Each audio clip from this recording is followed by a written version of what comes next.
He stood in the rain, a man of immense stature framed by the dripping darkness of the Oregon woods, scrubbing thick black mud from his expensive leather shoes. It was Tuesday, October 28, 2008, in the coastal town of Astoria Bluffs, a place where the fog often blurred the lines between the sea and the sky, and between what was seen and what was hidden. The storm that night was violent, lashing the cliffs of Osprey Point with a fury that seemed to want to tear the world down. From the shadows of a service exit, a housekeeper named Eliza Mayhew watched him, her presence as insignificant as a fallen leaf. He was Julian Croft, a man who owned half the town, and he was meticulously erasing a stain. He never saw her. A moment later, the sound of an unfamiliar engine tore through the night. Before that night, Eliza Mayhew's life was a study in quiet repetition, a world contained within the damp, peeling walls of a small bungalow in the South Slope district. Her days began before the sun, with the familiar scent of her mother's medication and the low whistle of a kettle on the stove. This part of town smelled perpetually of salt, diesel, and wet earth, a working-class scent that clung to clothes and hair. The worn linoleum floors of their home were a map of their family's struggles, a testament to decades of making do. Eliza, at 32, carried the weight of it all: the mounting medical bills for her mother's failing lungs, the mortgage, the unspoken fear of what would happen if she ever stopped moving. She was the silent engine of their survival, a woman whose own dreams had long ago been packed away like old photographs. The bus ride to Osprey Point was a journey across a social chasm. It climbed from the tightly packed houses of the South Slope, with their sagging porches and weathered fishing boats, to a gated cliffside enclave where the homes were not houses but architectural statements. The Croft mansion was a fortress of glass and steel overlooking the Pacific, a sterile minimalist world designed to keep the messiness of life at bay. Here, the air was different, scrubbed clean and smelling faintly of lemon polish and money. Eliza moved through its vast, silent rooms like a ghost, her purpose to erase any trace of human imperfection. A fingerprint on a window, a speck of dust on a dark wood floor, a stray hair on a marble countertop. She was a necessary but invisible part of the machinery that kept this perfect world running. Her daily routine was a silent ballet of service. She would let herself in through a side door, her soft-soled shoes making no sound on the heated stone floors. The work was methodical, a way to occupy her hands while her mind drifted. While she polished silver or folded laundry, she would overhear fragments of the Crofts' lives, discussions of political donations, plans for skiing trips in Aspen, casual complaints about the stock market. These were conversations from another universe, a world so far removed from her own anxieties that they felt like fiction. Her only true moments of connection came at the end of the day, back in the small bungalow, sharing a simple dinner with her mother, Eleanor, their quiet companionship a small, warm light against the encroaching financial darkness. In that cold, imposing house, there was another person who, like Eliza, seemed to exist in the space between worlds. Lindsay Carter. She was 19, a bright college student with a scholarship and a fierce ambition that Eliza recognized. Lindsay came twice a week to tutor the Crofts' youngest daughter, her presence a brief spark of warmth and normalcy in the sterile environment. She was from a family like Eliza's, working to build a future that wasn't dictated by her origins. Eliza would sometimes catch her eye in a hallway, and they would share a small, tired smile, an unspoken acknowledgement of their shared status as outsiders. Lindsay was a reminder of a path not taken, a symbol of the fragile hope that one could cross the divide and not be swallowed by the other side. The 4:30 a.m. alarm was less a sound and more a vibration that resonated through the thin mattress and into Eliza's bones. In the pre-dawn gray, the small house held a specific chill, a dampness that seeped in from the Oregon coast and never truly left. Her first movements were a silent, practiced ritual, swinging her legs over the side of the bed, her bare feet finding the cold, worn patch of linoleum. She moved through the darkness, not by sight but by memory, her hands finding the small plastic pill organizer on the nightstand. She would count out her mother's morning regimen. One for the lungs, one for the heart, one for the pain. The soft click of the plastic lids, the true start of her day. It was a rhythm of care that defined the borders of her existence, a quiet duty performed before the world was even awake. In the kitchen, the low hiss of the gas stove was the only reply to the distant foghorns from the bay. Breakfast was always the same. A pot of slow-cooked oatmeal, its bland, comforting scent filling the small space. The kettle, its bottom scorched from years of use, would begin its low whistle as she spooned the warm cereal into two mismatched bowls. She and her mother, Eleanor, ate in a comfortable silence, a language built over decades of shared hardship. A raised eyebrow over the rim of a coffee mug was a question about sleep. A small nod was an assurance. The chipped Formica countertop bore the faint scars of 1,000 meals, each one a small victory against the tide of bills that lay in a neat, menacing pile by the telephone. Eleanor Mayhew was a woman whittled down by illness, her body frail and her breath often a shallow, labored thing. Yet her eyes, set deep in a web of wrinkles, were as sharp and clear as the coastal sky on a rare sunny day. She spent most of her days in a worn armchair by the window, a thick Afghan over her lap, mending clothes with the steady, practiced hands of a woman who had never known the luxury of waste. She was the keeper of their history, the silent anchor in Eliza's turbulent life. Her presence was a constant, a quiet hum of resilience in the background of Eliza's comings and goings. Eleanor rarely spoke of the past, but it lived in her gaze, a deep well of memory and unspoken sorrows. The walk to the bus stop was a descent into the heart of the South Slope. The air was thick with the smells of low tide, diesel fuel from the fishing fleet, and the damp, loamy scent of the perpetually wet earth. Weather-beaten houses huddled close together, their peeling paint and sagging porches a testament to lives of hard labor and little reward. She'd see the same faces each morning, gruff fishermen heading to the docks, their boots clomping on the cracked pavement, tired-looking women from the cannery, their hair tucked under nets. They exchanged brief, weary nods, a silent acknowledgement of their shared place in the town's machinery.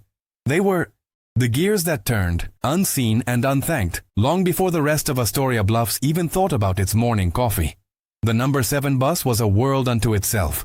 A rumbling metal capsule carrying the city's invisible workforce from the misty hollows of the South Slope up to the sun-drenched heights of Osprey Point. Eliza always took a seat by the window, watching her neighborhood of chain-link fences and cluttered yards give way to manicured lawns and stately historic homes, and finally, to the stark, modern fortresses of the truly wealthy. The journey was a daily 20-minute lesson in social geography, a crossing of a border that was as real and impassable as a concrete wall. She felt the shift in the air as the bus climbed, the weight of her own world seeming to grow heavier with every stop that brought her closer to the Crofts' sterile palace of glass and stone. Her work uniform was a study in self-erasure. A plain gray tunic, black pants, and soft-soled shoes that made no sound. The clothes were worn but always meticulously clean. A small act of defiance, a claim to a dignity that her job sought to strip away. She would check her reflection in the bus window, tucking away any stray hairs, smoothing the fabric over her shoulders. She was preparing to become a ghost, a functional part of the background scenery. In the world she was about to enter, her identity was an inconvenience, her presence only noted if a task was left undone. To be good at her job was to be utterly unmemorable, to leave no trace of herself behind. A skill she had perfected over 15 years of silent service. The weight of their finances was a physical presence in the small bungalow, as tangible as the dampness in the walls. It lived in the stack of pale blue and white envelopes on the corner of the kitchen table, a silent monument to their precarity. Eliza managed their money with the precision of a surgeon, allocating every dollar from her meager paycheck. There was the mortgage, the utilities, the ever-increasing cost of Eleanor's prescriptions, and the grocery bill that she constantly tried to shrink. There was never anything left over, no cushion for a broken appliance or an unexpected medical need. This constant low-grade terror was the soundtrack to her life, a hum of anxiety that never fully faded even in her sleep. It was a private, exhausting battle she fought every single day. There had been a time, long before her mother's illness had taken firm hold, when Eliza had dreamed of something else. She had a talent for drawing, a quiet ability to capture the delicate veins of a leaf or the weary lines on a person's face with a simple pencil. She had once imagined going to community college, maybe studying botany or illustration. Those dreams now felt like they belonged to another person, a younger, more hopeful version of herself. They were packed away in a cardboard box in the back of her closet, along with her old sketchbooks. To look at them now would be too painful, a stark reminder of a path not taken, a life unlived. Her world had shrunk to the size of her responsibilities, and there was no room for such things anymore. Stepping into the Croft mansion was like entering another atmosphere.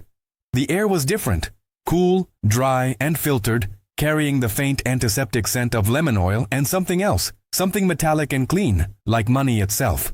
The silence was the most jarring part. In her own home there was the constant hum of life, the creak of floorboards, the rattle of the old refrigerator, her mother's soft coughing. Here, the silence was absolute, a manufactured void absorbed by thick rugs and vast empty spaces. It was a silence that amplified her own presence, making her feel clumsy and loud, a messy organic intrusion into a perfectly curated inorganic world. She always felt the need to hold her breath, to make herself smaller and quieter than she already was. The work itself was a form of meditation, a series of repetitive, methodical tasks that allowed her mind to drift. She scrubbed floors on her hands and knees, feeling the cold marble seep into her bones. She polished silverware until it gleamed, her own distorted reflection staring back at her from the bowl of a spoon. She erased fingerprints from glass walls that looked out onto the churning Pacific, a view that cost more than she would make in a lifetime. Her job was to maintain the illusion of perfection, to scrub away the evidence of life itself. Dust, smudges, and stray hairs were the enemy. She was an expert in the art of effacement, both of the messes of others and of her own quiet, aching humanity. The evenings were the anchor of her day, the only time she felt truly herself. Back in the warm, cluttered kitchen of the bungalow, she and Eleanor would share a simple meal, soup and bread, or a small piece of fish with potatoes. They would watch old black and white movies on their small television, the familiar stories a comforting balm. It was in these quiet hours that the bond between them was most apparent. They didn't need to speak of the day's struggles. The shared meal, the comfortable silence punctuated by the film's dialogue, was enough. Here, in this small pocket of the world, Eliza was not the help, not an invisible functionary. She was a daughter, a caregiver, a person. She was seen. There were moments of profound, unspoken tenderness that punctuated their routine. Late at night, when Eleanor's breathing became a ragged, shallow whisper, Eliza would sit on the edge of her mother's bed and hold the nebulizer mask to her face. She would watch the fine mist cloud and clear with each painful breath, her hand resting gently on her mother's thin shoulder. She would adjust the pillows, smooth the worn quilt, and wait patiently until the rhythm of sleep returned. In these moments, the crushing weight of their circumstances would recede, replaced by a fierce, protective love that was the true engine of her life. It was a love that asked for nothing in return, a quiet force against the encroaching darkness. Despite their isolation, they were not entirely alone. The South Slope had its own fragile ecosystem of support, built on shared necessity. Mrs. Garcia from next door would sometimes leave a bag of tomatoes from her garden on their porch. The bus driver, a man with a perpetually tired face, would hold the bus for Eliza if he saw her running late. These were not grand gestures of friendship, but small vital threads of connection in a community that knew what it meant to struggle. They were quiet acknowledgments that, while each family fought its own private battles, they were all weathering the same storm. It was a solidarity of the overlooked, a silent understanding that they only had each other to rely on. In the sterile hallways of the Croft mansion, Lindsay Carter was a brief, startling flash of life. When Eliza saw her, she saw the ghost of her own lost ambitions. Lindsay had the same determined set to her jaw that Eliza remembered from her own youth, the same fierce intelligence in her eyes. She was navigating this world of wealth not as a servant, but as a temporary visitor with an escape plan, her education. When their paths crossed, the quick, tired smile they exchanged was more than a simple greeting. It was a flicker of recognition, a shared understanding of their outsider status, a silent acknowledgement of the vast, cold ocean they were, both trying to cross from opposite shores. Eliza's life before that October night was a closed loop, a circle of duty drawn around her small house and the grand homes of others. It was a life of quiet endurance, measured in the rhythmic cycle of cleaning and caring, of waking and sleeping. She existed in the margins, a silent witness to a world that never witnessed her back. She had long ago accepted her invisibility, wearing it like a protective cloak.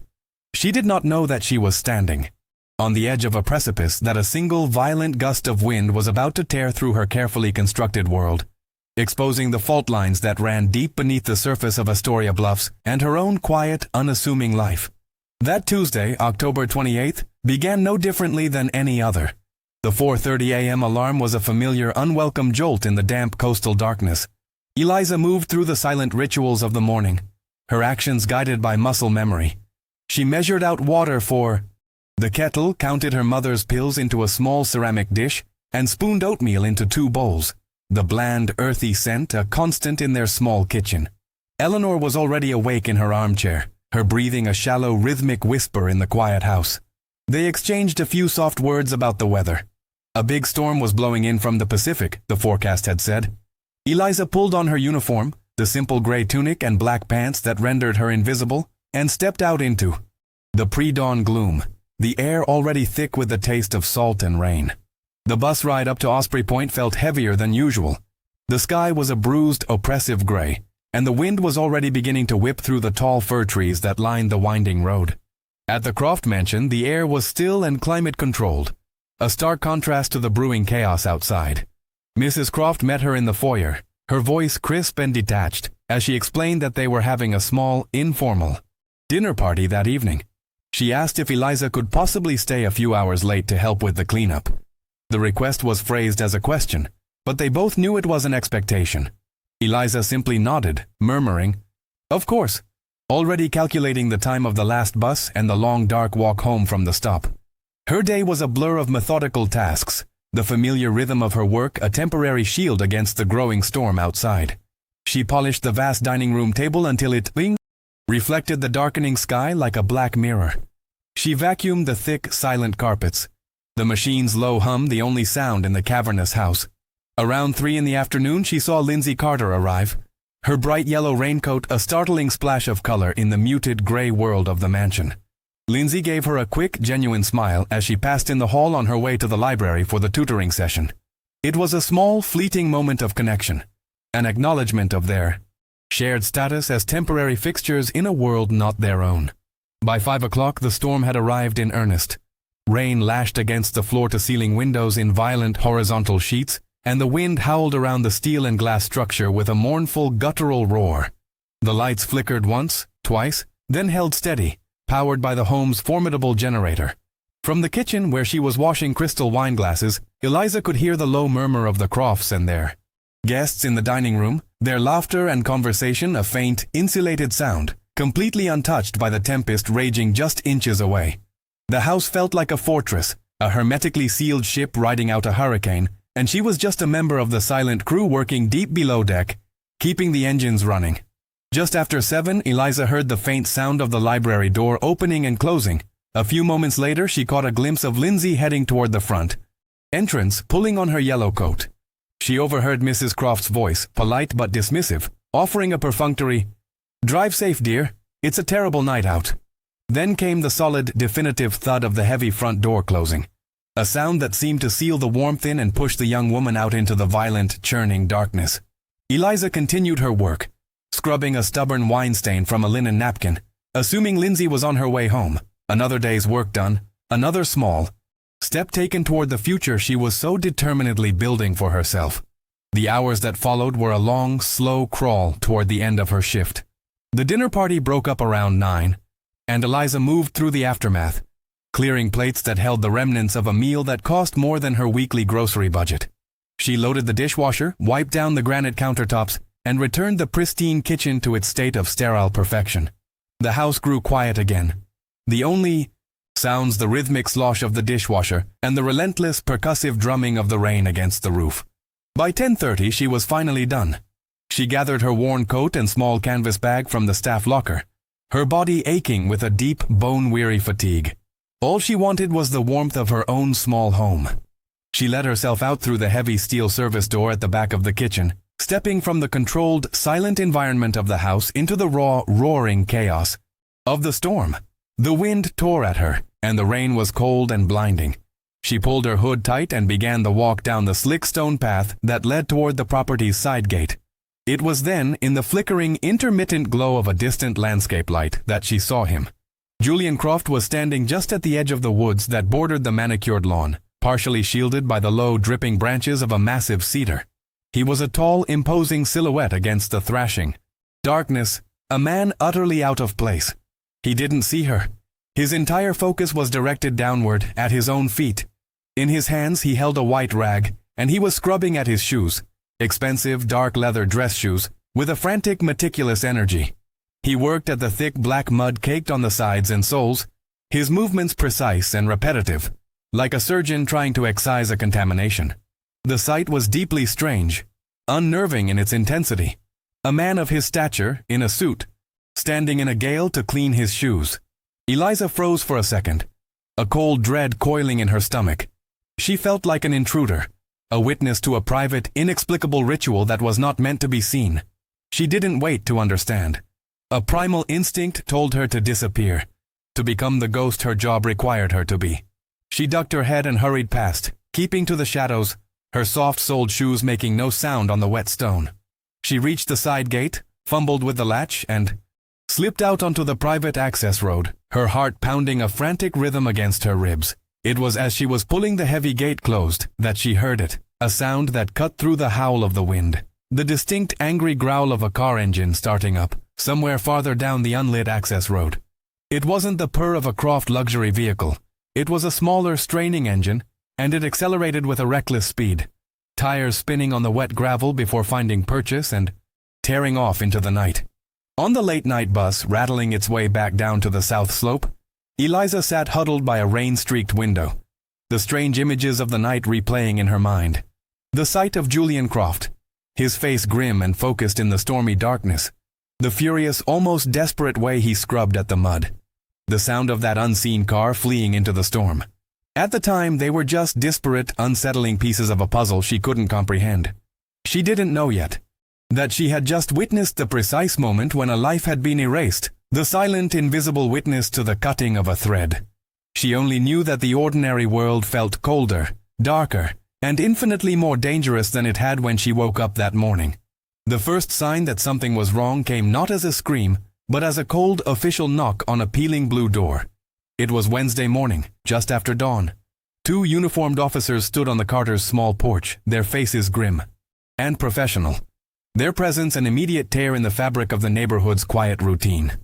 Lindsay's car, a modest 10-year-old sedan, had been found abandoned at a scenic overlook a few miles down the coast, its driver's side door left slightly ajar, keys still in the ignition. Her mother dropped the coffee pot she was holding, the sound of shattering ceramic the first note in a symphony of grief that would never truly end. Her father, a man whose hands were permanently stained with grease from the auto shop, simply stood there, his face collapsing as the officer's sterile words, "Missing, foul play not suspected at this time," failed to soften the brutal finality of the news. Word of Lindsay's disappearance spread through the south slope not like a fire, but like the persistent coastal fog, seeping under doorways and through cracks in window frames. It was discussed in hushed tones over the counter at the corner market, whispered between fishermen mending nets on their front lawns. She was one of theirs, a girl who embodied the neighborhood's collective hope for something better, a testament that hard work could be a bridge out of this life of perpetual struggle. Her vanishing felt like a personal theft from the entire community, a brutal reminder that the glittering world on the cliffs was not just separate but predatory. They knew, with a deep, instinctual certainty that required no evidence, that she hadn't just run away. The world of the wealthy had swallowed her whole, and they feared it would never give her back. Eliza heard it on the small kitchen radio, a crackling voice delivering the morning news as she stirred a pot of oatmeal. The announcer's words, 19-year-old Lindsay Carter, last seen leaving a residence on Osprey Point, struck her with the force of a physical blow. The spoon clattered against the linoleum floor. The image from the previous night flooded her mind, sharp and terrifyingly clear. Julian Croft, a dark figure. Against the storm, his movements frantic and purposeful as he scrubbed the thick black mud from his shoes. What had been a strange, unsettling detail now felt like a piece of a monstrous secret. A cold dread, heavy and suffocating, settled deep in her gut. She was a witness, but a witness to what? And what good was the word of an invisible housekeeper against a man who owned the very ground they all stood on? The police investigation at the Croft mansion was an exercise in choreographed deference. Detectives spoke in low, respectful tones, their shoes covered in disposable booties to protect the pristine white floors. Julian Croft, flanked by a sharp-suited lawyer from Portland, was the picture of concerned civic leadership. He recounted Lindsay's departure with calm precision, describing her as a bright but perhaps emotionally fragile young woman. He spoke of his family's shock and sorrow, and with a magnanimous gesture announced a $20,000 reward for any information leading to her safe return. His performance was flawless, a masterclass in controlling the narrative. He built a wall of wealth, influence, and carefully constructed sympathy around his family, a wall that seemed impenetrable from the very start. The mansion remained a sterile, silent fortress, untouched by the chaos it had unleashed. For Dave and Maria Carter, Lindsay's parents, the world had fractured into a before and an after. Their small, cluttered home, once a sanctuary of modest comforts, became the epicenter of a public tragedy. They were adrift in a sea of unfamiliar procedures. Police interviews, press conferences, the endless hollow condolences from neighbors. Maria would sit for hours in Lindsay's small, neat bedroom, clutching a worn teddy bear, her mind replaying every moment of her daughter's life. Dave, a man of few words, retreated into a shell of stoic, silent grief, the lines on his face deepening with each passing day. They were simple people, unequipped for this kind of war. Their raw, unvarnished pain, a stark contrast to the polished, detached statements issued from the mansion on the cliff. They were fighting a ghost, an invisible power they couldn't name but could feel pressing in on all sides. The media descended on the south slope like vultures, their news vans lining the narrow streets and their cameras pointed at the Carters' front window. They were hungry for a story, and in the absence of hard facts, they began to weave their own. The narrative, subtly guided by anonymous sources and the Crofts' carefully managed statements, began to take shape. Lindsay was painted as a girl with secrets, a small-town Icarus who flew too close to the sun. Was there a secret lover? A history of depression? An argument with her parents? Each question was a small, sharp stone cast at her memory, an insinuation that muddied the waters and shifted the focus away from the last place she was seen. Her life, once her own, was now public property, being dissected and distorted for nightly news segments. 2 days after the car was found, Detective Miles Corrigan appeared at Eliza's bungalow. He was a large man, but he moved with a quiet weariness that seemed out of place in his uniform. Unlike the other officers, he didn't seem impressed by the names of the powerful. He sat at her small formica table, his gaze patient and direct. With her heart pounding and her voice barely a whisper, Eliza told him everything she had seen. The precise time she left, Julian Croft's imposing figure at the edge of the woods, the frantic scrubbing of his shoes, the sound of the unfamiliar car speeding away. Corrigan listened without interruption, his pen scratching across a small notepad. When she finished, he looked at her for a long moment. "Be careful, Ms. Mayhew," he said, his voice low. "These are dangerous waters." The search parties were a testament to the South Slope's solidarity. Fishermen, cannery workers, and high school students, all strangers to Lindsay's family, gathered in the misty dawn to comb the rugged coastline and dense woods around Osprey Point. They were driven by a fierce, protective instinct, a need to do something, anything, in the face of official inertia. They moved in lines through the thick, wet undergrowth, their calls of Lindsay's name swallowed by the vast, indifferent landscape. On the second day, a volunteer found a single mud-caked driving glove near the trailhead leading to the old lighthouse, a few hundred yards from where Eliza had seen Julian Croft. The police took it, labeling it and placing it in an evidence bag, but the official word was that it proved nothing. The ocean kept its secrets. Soon Lindsay's face was everywhere. Her high school graduation photo, a bright, hopeful smile, eyes full of a future that had been stolen, was photocopied onto thousands of flyers. Volunteers taped them to telephone poles, in the windows of laundromats, on the community notice board at the post office. "Have you seen Lindsay Carter?" The bold letters screamed above her picture. The image became a ubiquitous, heartbreaking fixture of the town, a constant reminder of the void she had left behind. With every passing day of rain, the ink would bleed a little more, her smile blurring, her face slowly dissolving into a formless, gray stain, an echo of a life that was already beginning to feel like a ghost story. Her physical presence was fading, replaced by a paper and ink specter that haunted the town's collective conscience. A few fragmented, uncertain sightings trickled into the police tip line, each one a small flare of hope that quickly died out. A waitress at a diner 30 miles north thought she might have served a girl who looked like Lindsay, but she was with a man and seemed fine. A truck driver, interviewed days later, recalled seeing a dark sedan, maybe a Honda or a Toyota, parked on the shoulder of the coastal highway near the overlook on the night of the storm. But its lights were off and he hadn't seen anyone inside. Each lead was meticulously logged by Detective Corrigan, but ultimately dissolved under scrutiny, becoming just another dead end. The truth remained elusive, a collection of disconnected whispers and half-remembered details that refused to form a coherent picture, leaving only a growing, terrible silence. Julian Croft moved with the silent, deadly efficiency of a master chess player. he made a public, widely praised donation of $50,000 to the underfunded Astoria Bluffs Police Department for new search and rescue equipment. It was a gesture of unimpeachable civic virtue that also served as a powerful, unspoken reminder of his influence. Meanwhile, his legal team discreetly leaked information to a sympathetic journalist about Lindsay's ex-boyfriend, a young man from the South Slope with a minor drug possession charge from his teens. Suddenly, the focus of the investigation shifted.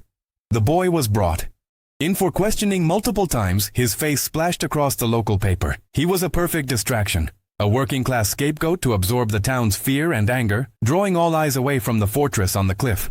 Lindsay's closest friend, Sarah, a fellow scholarship student, fought back with a desperate, righteous fury. She cornered reporters, called the police station daily, and insisted that the runaway narrative was a lie. Lindsay wasn't fragile, she was a fighter, she would tell anyone who would listen, her voice trembling with a mixture of grief and rage. She had a physics midterm on Wednesday. She had highlighted every chapter. She had flashcards. Does that sound like someone who was going to disappear? She spoke of Lindsay's meticulous plans, her fierce ambition to become an engineer, her deep loyalty to her family. But Sarah was just a distraught teenager.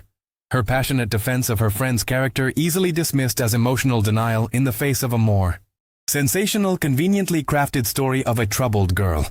The first week bled into the second, then the third. The raw, urgent crisis slowly cooled into a chronic, aching sorrow. The news vans packed up and moved on to the next tragedy. The volunteer search parties dwindled, their hope eroded by the fruitless combing of the same cold, empty woods. The town's rhythm began to return to normal, the shock giving way to a sad resignation. For most of Astoria Bluffs, Lindsay Carter was becoming a memory, a cautionary tale. But for her parents, the void left by her absence only grew larger, more cavernous and absolute with each passing day. The silence in her bedroom was no longer just an absence of sound. It was a physical presence, a weight that pressed down on the entire house, threatening to crush what little was left of their family. Eliza felt the weight of her secret knowledge as a constant physical burden. It was a stone in her stomach, a tightness in her chest. She performed her duties in the large empty houses of Osprey Point with a new heightened sense of fear. Every shadow seemed to hold a threat. Every unexpected sound made her flinch. She was more invisible than ever, but now her invisibility felt less like a professional necessity and more like a desperate act of self-preservation. The memory of Julian Croft's cold, focused expression as he erased the mud from his shoes was burned into her mind. She knew she held a piece of the truth, perhaps the most important piece. But she was powerless, a ghost in the machine, and the fear of what that truth could cost her and her ailing mother kept her trapped in a prison of silence. By the end of November, the case was unofficially cold. With no body, no weapon, and no credible suspects beyond the now-cleared ex-boyfriend, the investigation stalled. Lindsay Carter's name was added to a long, sad list of missing persons. For the Croft family, life continued its seamless, uninterrupted flow of charity galas, business trips, and political fundraisers. For the Carter family, time had stopped, their lives permanently frozen on that terrible October night.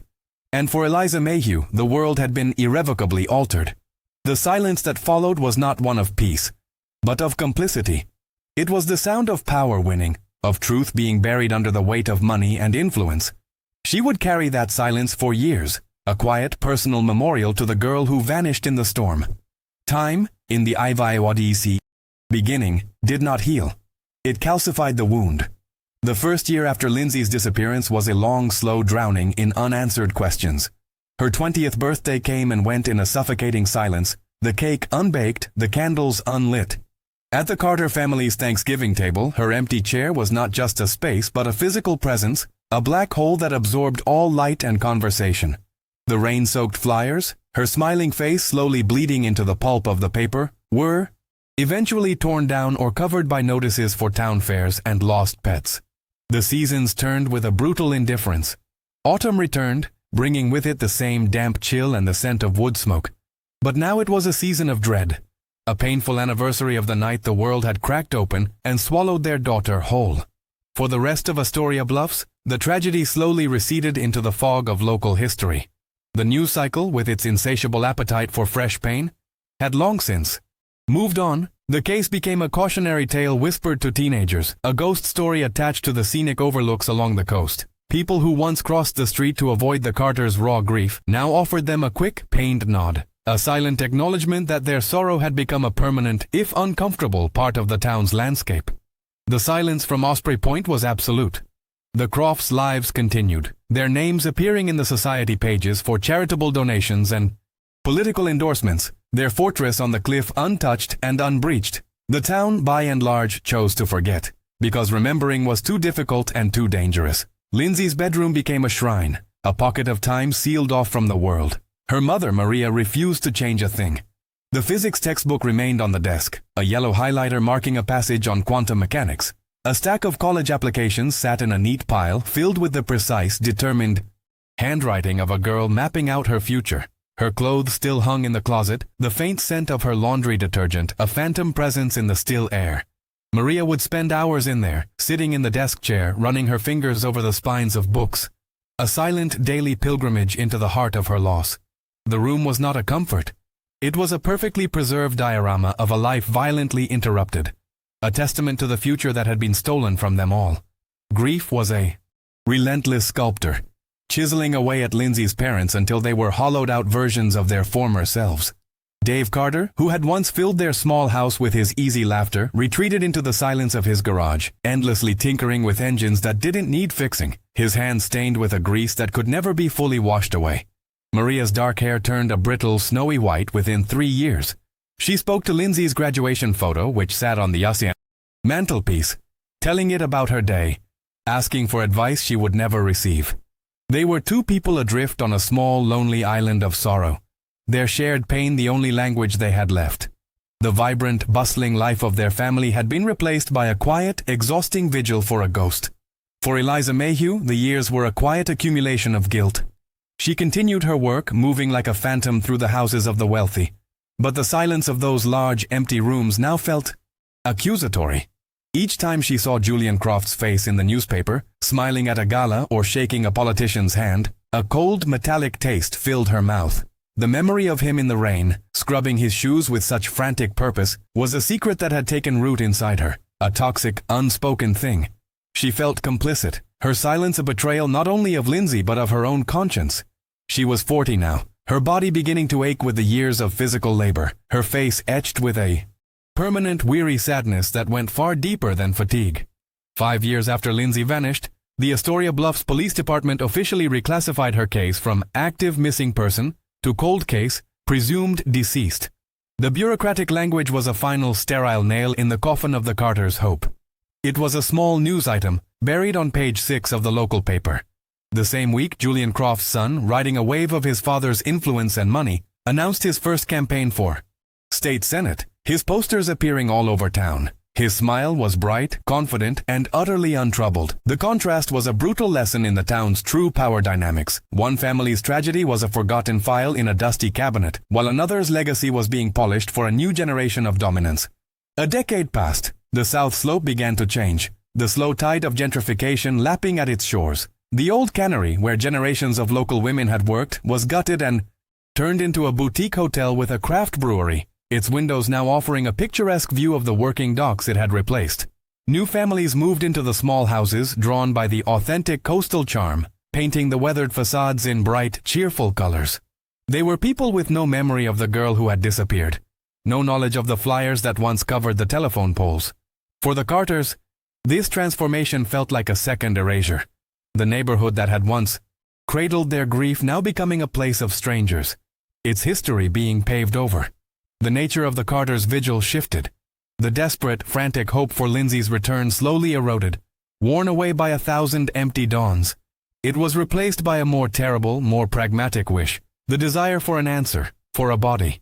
They yearned for the grim finality of a grave to visit, a place to lay flowers, a tangible spot on the earth to anchor their boundless sorrow. The not knowing was a unique form of torture, a perpetual state of limbo that denied them even the grim solace of mourning. Dave would take long, solitary walks along the cliffs, his eyes scanning the shoreline, no longer looking for his daughter but for a piece of her, a remnant, anything that would allow their story to have an end. During these years, Eliza's own world was shrinking. Her mother's illness progressed, her breaths growing shallower, her world contracting to the small space between her bed and the armchair by the icy window. Eliza's life became a closed loop of caregiving, the methodical tasks a familiar echo of her old housekeeping routines, but now imbued with a desperate filial love. They rarely spoke of Lindsay, but the girl's absence was a third presence in the quiet bungalow, a shared, unspoken weight.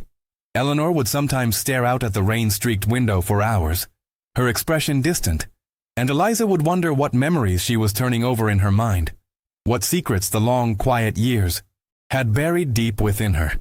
By 2022, 14 years had passed. An entire generation had been born and grown up in Astoria Bluffs with no memory of Lindsay Carter. She was a name on a cold case website, a digital ghost.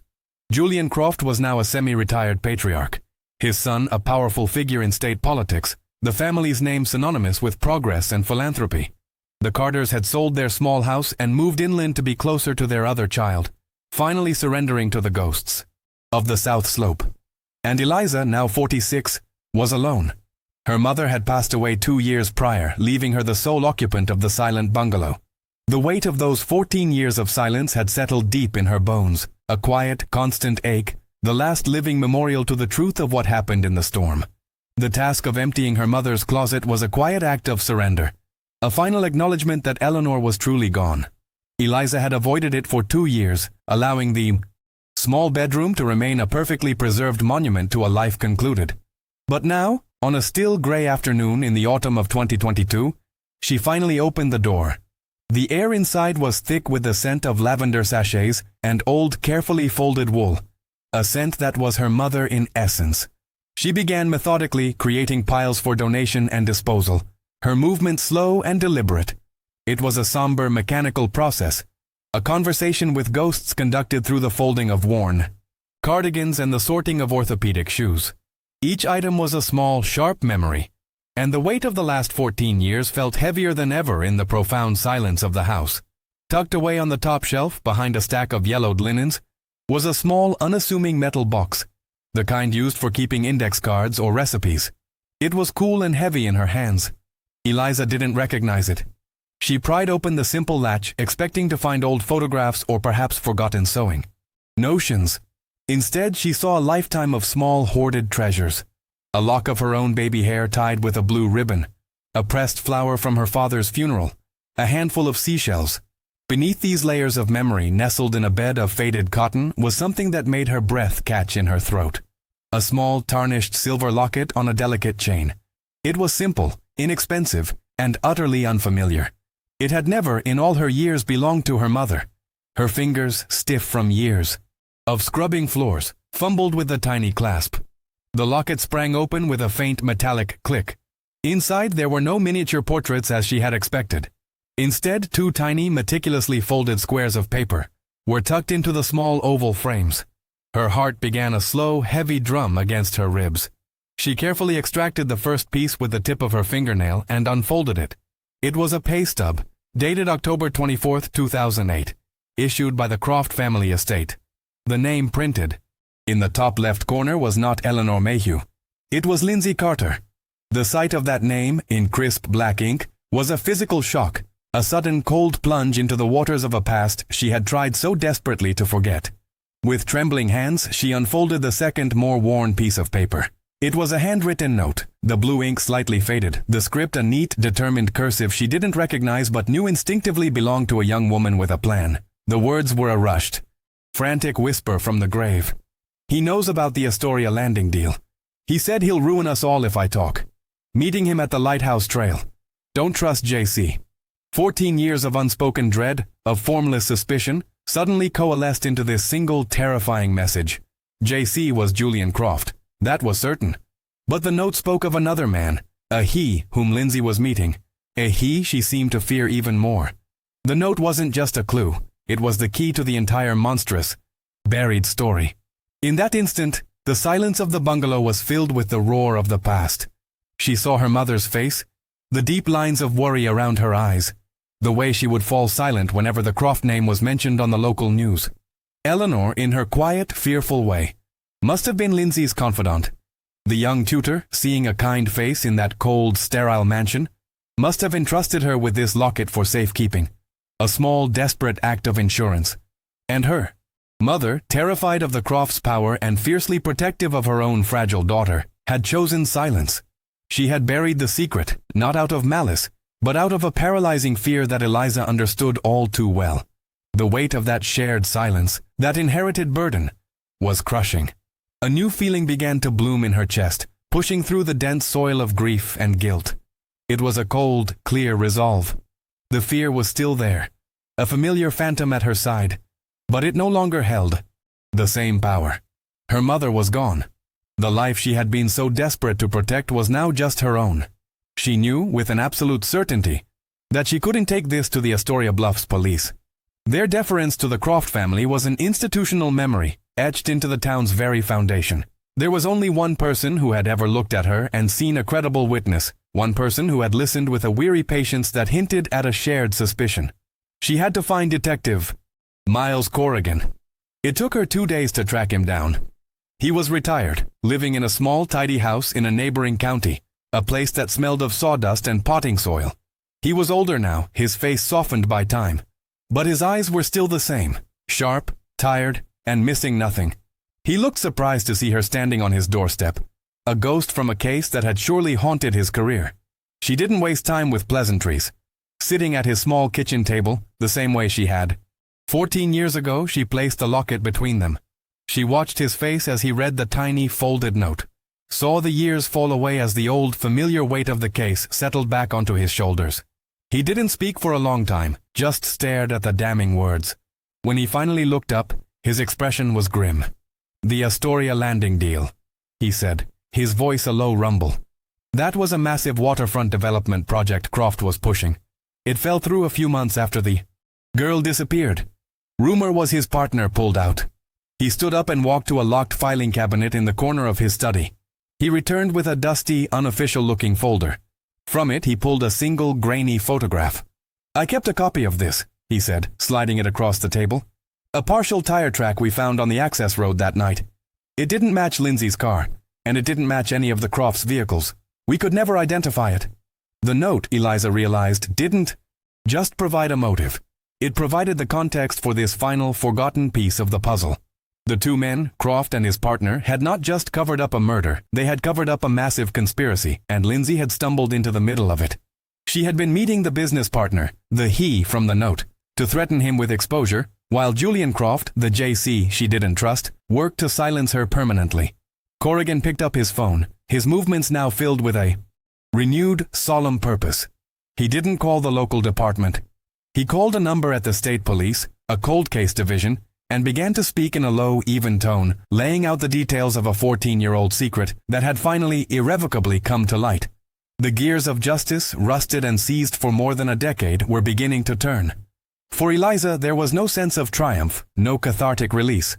There was only the profound, aching quiet of a debt finally paid. The truth hadn't arrived like a cleansing fire, but like a slow, cold tide, rearranging the wreckage on a long-abandoned shore. It wouldn't bring Lindsay back.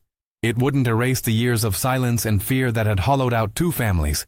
It would only expose the rot that had festered for so long beneath the town's polished surface.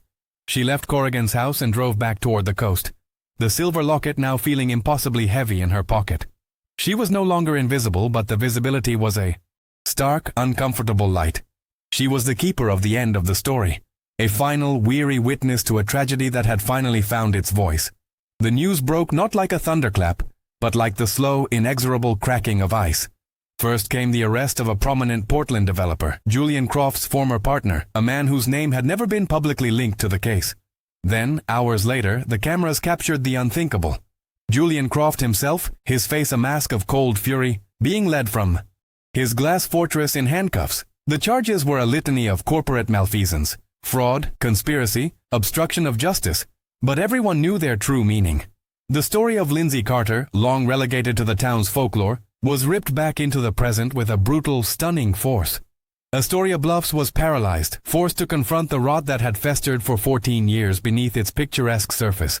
The truth, when it finally arrived, was a cold, sterile indictment, a legal document that could never contain the full human scope of the tragedy. For Dave and Maria Carter, living in their small inland home, the news came as a quiet, courteous phone call from a retired detective. There were no shouts of victory, No tears of cathartic release. There was only a profound, suffocating silence that filled the space between them. For 14 years they had lived in the agonizing purgatory of the unknown. Now they had an answer. The answer was that their daughter had been murdered for threatening to expose a fraudulent land deal, her life deemed an acceptable price for the preservation of wealth and power. The justice system would now do its work, but its mechanisms felt hollow and impossibly distant. The truth did not fill the gaping hole in their lives, it only gave the darkness a name. They sat at their kitchen table long after the call ended, two aging figures held captive by a grief that had finally found its anchor. Following the partner's confession, team of state investigators was led to a remote, unmarked patch of earth deep within the Clatsop State Forest. It was a place the volunteer search parties had passed by a dozen times, never imagining they were walking over a grave. Lindsay Carter's remains were brought home. The funeral was a small, private affair, held under a perpetually gray Oregon sky. The town's collective guilt and morbid curiosity were kept at bay, outside the cemetery gates. There was no grand eulogy, only the quiet words of a priest and the raw, silent sorrow of her parents. The coffin was simple and unadorned, a final, heartbreaking testament to the unpretentious girl she had been. It was the quietest moment in a story that had been defined by roaring silence, the final, belated act of laying a ghost to rest. Eliza Mayhew watched the funeral from a distance, standing beneath the dripping branches of an old cedar at the edge of the cemetery. Her new visibility was a heavy, ill-fitting coat. She was the hero of the story now, the quiet housekeeper who had brought down a dynasty. But she felt no heroism, only the deep, aching exhaustion of a debt finally paid. She saw the stooped shoulders of Dave and Maria Carter, and she understood with a devastating clarity that this resolution was not a healing. It was merely a confirmation of the wound, a final, brutal accounting of all they had lost. Her act had brought consequences, not comfort. As the first handfuls of damp earth were tossed onto the icy coffin, she turned and walked away. Her role as a witness finally, mercifully, at an end, leaving her with nothing but the weight of the years. Back in her small, silent bungalow, the world felt both unchanged and irrevocably altered. The house was just as it had always been, filled with the ghosts of her mother and her own unlived lives. She took the small, tarnished silver locket from her pocket and walked to the mantelpiece. Next to a faded photograph of her mother, she had placed a small, printed copy of Lindsay's graduation picture, the one from the old flyers. She set the locket down gently beside the smiling image of the girl she had barely known, but whose memory she had carried for so long. She then sat down in her mother's worn armchair, the one that faced the window. The chair opposite her remained empty. In the profound quiet of the late afternoon, that empty space was no longer just a void. It was a memorial, a final silent testament to all the lives the storm had claimed.